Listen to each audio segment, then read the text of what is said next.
Hello students, good morning to everyone. बच्चों, आज की क्लास में हम जो टॉपिक पढ़ेंगे उस टॉपिक का नाम है नेनसेट इक्वेशन। ये आपके इलेक्ट्रोकेमिस्ट्री का टॉपिक है, ठीक है। तो आज का जो हमारा टॉपिक है वो है नेनसेट इक्वेशन। नेनसेट इक्वेशन, इस इक्वेशन का यूज हम किसी भी सेल के इलेक्ट्रोमोटिव फोर्स फाइंड आउट करने में करते हैं, ठीक है। कोई भी सेल रिएक्शन आपको दी हुई है, उस सेल के अंदर अगर आपको उसका इलेक्ट्रोमोटिव फोर्स फाइंड आउट करना है तो हम इस इक्वेशन का यूज करते हैं, ठीक है। तो पहले हम इस इक्वेशन को डिराइव करेंगे, फिर उसके बाद हम इस इक्वेशन से रिलेटेड कुछ न्यूमेरिकल्स करेंगे, ठीक है। तो पहले हमारा जो टॉपिक है वो है नेनसेट इक्वेशन को डिराइव करना। तो जैसे माना कि हमारे पास कोई एक रिएक्शन है, let the reaction Ma plus Nb convert into the Pc plus Qd, right.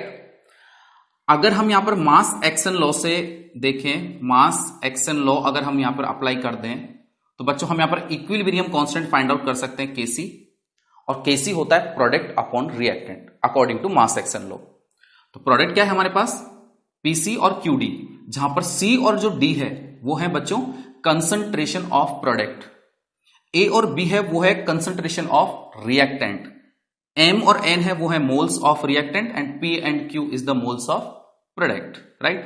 तो हम इसे Kc कैसे लिख सकते हैं, C इसका कोफिशिएंट P इसको पावर में लगा देंगे, D का कोफिशिएंट Q है, जो कोफिशिएंट होते हैं बच्चों वो पावर में चले जाएंगे, अपॉन A का कोफिशिएंट M है पावर में आ जाएगा, B का कोफिशिएंट N है ये भी पावर में चला जाएगा, राइट। तो ये हमारे पास यहां पे जो निकलता है ये एक तरीके से निकल जाता है equilibrium constant, right. According to thermodynamics अगर हम बात करें, according to thermodynamics we know that गिव्स फ्री जो एनर्जी होती है, गिव्स free energy delta G equal to होता है delta G not plus R T L N K सी।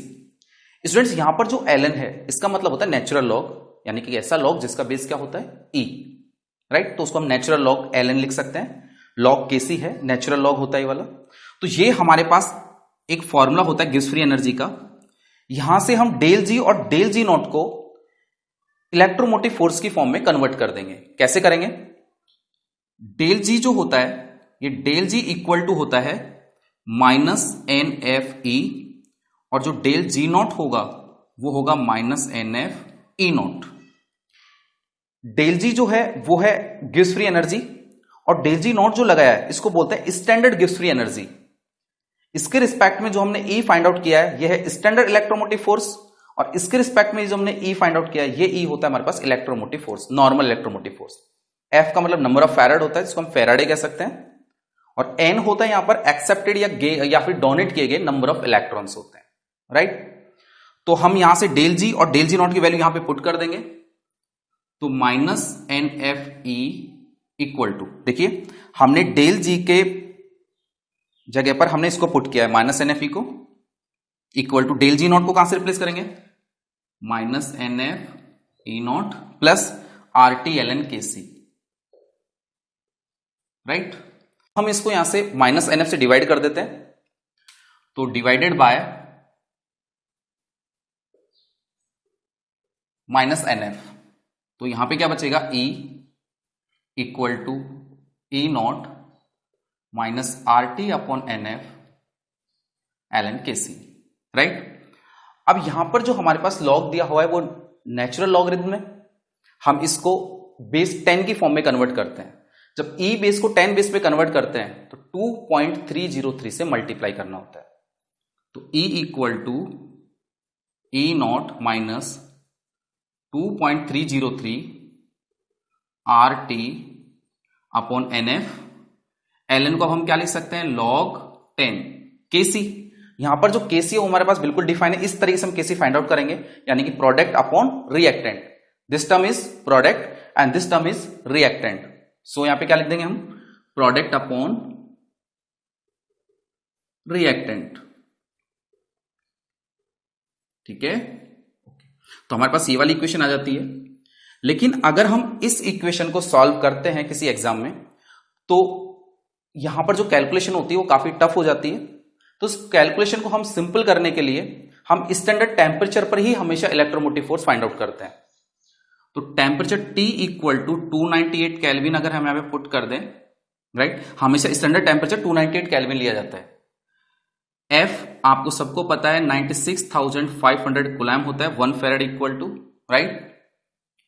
जो हमारे पास R होता है, R is the gas molar constant, gas molar constant, इसकी वैल्यू होती है 8.314 joule kelvin inverse mole inverse. तो ये सारी वैल्यूज हम इसमें पुट करेंगे। तो देखिए E equal to E not minus 2.303, R का value 8.314, temperature 298 upon N, F 96,500 log 10 product upon reactant. हम इस वाली टर्म को अगर सिंप्लीफाई करें, पूरी इस वाली टर्म को, इसको सिंप्लीफाई करने पर आएगा E equal to E naught 0.0591 by N log 10 product upon reactant. So this equation is called Nernst equation, right. तो हमें स्टैंडर्ड इलेक्ट्रोमोटिव फोर्स क्वेश्चन में दिया होता है, हम उसकी वैल्यू इसको यहां पे रखेंगे। N का मतलब होता है नंबर ऑफ डोनेटेड और एक्सेप्टेड इलेक्ट्रॉन्स, यानी कि वो सेल रिएक्शन में कितने इलेक्ट्रॉन डोनेट किए जा रहे हैं या फिर कितने इलेक्ट्रॉन्स गेन किए जा रहे हैं। नंबर ऑफ इलेक्ट्रॉन्स होता है आपके पास N, ये आपको सब क्वेश्चन में गिवन होता है। तो हम इजीली यहां से सेल का इलेक्ट्रोमोटिव फोर्स फाइंड आउट कर सकते हैं। अगर हमें E नोट का वैल्यू नहीं दिया हुआ हो तो हम E नोट का वैल्यू इजीली फाइंड आउट कर सकते हैं। E not of any cell equal to होता है E cathode minus E not anode. तो कैथोड के इलेक्ट्रोमोटिव फोर्स में से एनोड को सब्ट्रैक्ट कर देंगे तो हमारे पास E नोट सेल यहां पर फाइंड आउट हो जाता है। तो हम इजीली इस टाइप के न्यूमेरिकल्स को कर सकते हैं। इससे रिलेटेड जितने भी न्यूमेरिकल्स आते हैं हम उनको आसानी से कर सकते हैं, ठीक है।